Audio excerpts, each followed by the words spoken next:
Je m'appelle Morgane.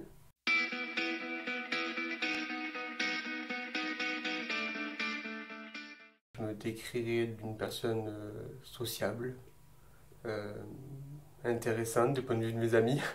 Ils me voient un peu comme le jeune vieux, certains. Parce que je m'intéresse à des choses que c'est pas vraiment des choses à laquelle, à mon âge, normalement, on s'intéresse. Enfin, normalement. Voilà. C'est pas tout le monde qui s'intéresse à ça, genre la politique. C'est pas. Moi, je vois mes copains, les trois quarts, ils s'en foutent un peu, quoi. Moi, ça m'intéresse. Donc, c'est un peu des sujets de vieux pour eux. Je manque de patience. Je manque de patience, tout le monde me le reproche. Mais bon, après, c'est. Je fais ça, c'est moi, quoi. Voilà, tout simplement. J'ai de l'attention, pas mal d'attention pour les gens, que ce soit dans la vie de tous les jours ou même dans mes activités. J'aime bien écouter les gens et avec eux pouvoir partager. Je sais apporter aux personnes réconfort quand elles en ont besoin qu'elles peuvent parler avec moi. Enfin, je j'apporte pas un jugement sur les gens comme ça. Ce qui me procure de la peine, c'est les personnes qui sont à la rue, ou même pas forcément qu'à la rue, des personnes qui sont seules chez elles, qui parfois manquent d'accompagnement, la détresse un peu sociale, hein. Et c'est, ouais, ça, je crois que c'est la chose qui me procure le plus de peine. Ouais. Mes activités, ma famille, euh, de parler de ce que j'aime avec mes amis, de sortir avec mes amis, de profiter, mon chien, mon mental, mon mental. Parce que j'ai quand même passé pas mal d'épreuves dans ma vie, enfin surtout une grosse, qui je pense que mon mental est assez forgé maintenant pour avoir, enfin, pour affronter n'importe quelle solution. Alors ma maladie, c'est un lymphome anaplasique. Donc c'est pas un endroit ciblé comme un cancer du poumon ou quoi. C'est vraiment dans le sang, dans les défenses immunitaires, c'est vraiment ça. En fait, ça a commencé tout simplement par un soir, tranquillement chez moi et j'avais comme un mal de gorge, comme une angine et avec une petite boule qui sortait là par ici. Et le lendemain, quand je me suis réveillé, ça a vite doublé de volume en fait. C'était complètement devenu une boule bien dure, très dure.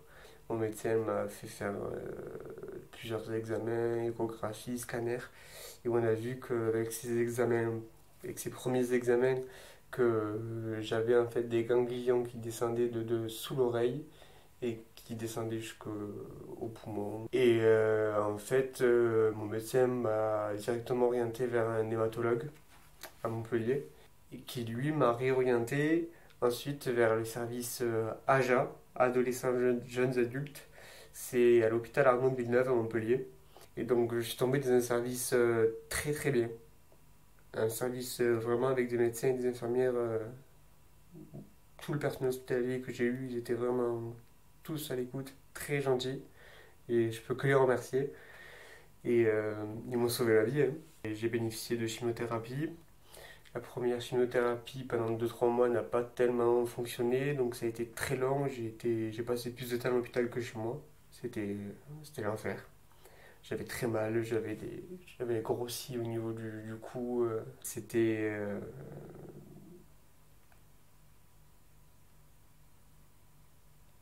pas simple. C'était pas simple. Du coup, le protocole de chimiothérapie ne fonctionnait pas, donc ils ont changé de chimiothérapie. Une chimiothérapie un peu plus puissante, avec des hospitalisations plus courtes et avec plus d'effets. Donc en fait, je me suis retrouvé en réanimation pendant 5 6 jours. Parce qu'en fait, j'ai fait une grosse chute de tension en pleine nuit. Donc par contre, là, ils m'ont proposé une greffe de moelle osseuse. Donc en fait, j'ai dû faire de la radiothérapie pendant 3 jours, 2 fois par jour. Une radiation complète du corps. Ensuite, j'ai fait. Je suis rentré en chambre stérile pendant 6 semaines, où j'ai reçu ma greffe le 15 juillet. Et là, c'était la période, je crois, la plus longue. Je suis resté à l'hôpital et la plus dure parce que j'avais très très très très mal. J'avais beaucoup de douleurs. Ouais, j'ai passé vraiment 6 semaines compliquées. Compliquées, ouais. Alors à la suite de ça, une fois qu'on sort, on a un protocole suivi à la maison. Bon, moi j'étais pas mal sous perfusion à la maison pendant après tout ça, déjà pour m'alimenter parce que j'avais perdu beaucoup de poids. Parce que les chimiothérapies, la radiothérapie, ça donne des mucites dans la bouche, ça va être tout le tube digestif et c'est très douloureux. On peut pas manger ce qu'on veut, on peut pas boire ce qu'on veut. On prend énormément de cachets, que ce soit avalé ou par les veines. Et après, le suivi, c'était surtout 2 fois par semaine pendant un mois. Il fallait que je me rende à Montpellier pour faire des examens.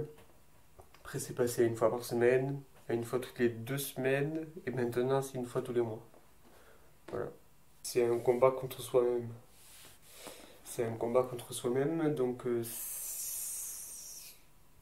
en fait, il faut se battre contre un ennemi invisible qui est dans nous. Et comme les médecins disent, il y a beaucoup de morale qui fait. Il y a la médecine qui soigne, et après, nous, dans notre tête, il faut qu'on se forge un mental d'acier, et c'est comme ça qu'on y arrive normalement. On ressort plus fort mentalement, on gagne en maturité, parce que l'air de rien, c'est. Il faut prendre sur nous et on se forge en fait, hein. Ça a interrompu mes études, ma vie avec mes amis, tout ça. Du coup, j'ai pas le bac. Donc, j'ai dû trouver d'autres alternatives sans bac pour peut-être rejoindre les métiers qui m'intéressent. Après, si je reprends l'école, c'est pas, je pense pas aujourd'hui, parce que voilà, j'ai pas spécialement envie. Mais s'il faut y aller, j'irai. C'est ma famille, encore une fois, hein. C'est ma famille, mes grands-parents, qui m'ont pas mal appris de choses, donné envie de faire des choses, qui m'ont soutenu beaucoup, qui m'ont toujours poussé vers le haut pour faire ce que j'aimais. Les pompiers, la police, la gendarmerie, tous les uniformes déjà. Le camion rouge, comme tous les enfants, la grande échelle, et les gyrophares bleus, la sirène. C'est un rêve d'enfant, puis après, au fur et à mesure, quand on grandit, on voit que c'est plus que le camion rouge, et puis quand on y est vraiment, c'est plus du tout que le camion rouge. C'est vraiment autre chose. Alors moi déjà je suis passé par l'école des jeunes sapeurs-pompiers. On apprend vulgairement le métier de pompier en fait, hein. Au bout de ces 4 ans, c'est tous les samedis matins, on a une formation complémentaire à passer. Ensuite c'est un brevet et si on valide le brevet, ben, on est recruté dans notre centre. Moi j'habite à Metz, donc à Metz. C'est beaucoup d'interventions où on voit pas mal je dirais de la misère sociale un peu, à toutes les échelles. C'est vraiment la chose qui me touche le plus chez les pompiers. C'est de voir ces gens qui sont seuls. Hormis ça, après il y a le feu. Le feu, oui, c'est bien pour un pompier. C'est ce qu'on aime faire, malheureusement. Mais après, il y a plusieurs types de dangers, hein. On met en œuvre ce qu'on a appris, hein, toujours. Après, on s'adapte en fonction de la situation, parce on voit pas tout en formation. Ça, c'est sûr. C'est une chose que, ouais, pompier professionnel, il faut que je le tente.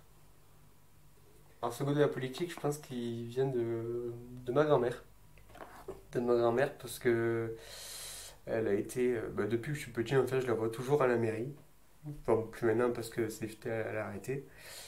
Je la vois, je la voyais tout le temps à la mairie, parler de la politique, de ce qui se passait à la messe, un peu tout ça, quoi. Elle était aux affaires sociales. Je pense que c'était quelque chose vraiment qu'elle tenait dans son cœur, de pouvoir aider les gens le mieux possible. Et tout ça, c'est un tout qui a fait que maintenant, je m'intéresse plus largement à la politique. La politique à n'importe quelle échelle, hein, que ce soit à l'échelle communale comme nationale, J'aime ça, ouais. Enfin, tout le monde le sait, là, chez moi, la valeur que j'ai pour la France, quoi, mon pays. Mon pays, c'est la France, mais c'est aussi les temps de taux, mais leur sincérité. Essayer de savoir s'ils sont sincères avec nous ou s'ils parlent un peu dans le vent et voilà, c'est de savoir si on a vraiment affaire à quelqu'un qu'on peut avoir confiance ou pas. Et sinon, passer outre quoi. Parce que quand on a des amis, je pense que c'est pour compter sur eux si jamais un jour on a quelque chose. D'ailleurs, moi je l'ai vu quand j'étais malade, hein, j'ai vu qui c'était nos vrais amis, hein.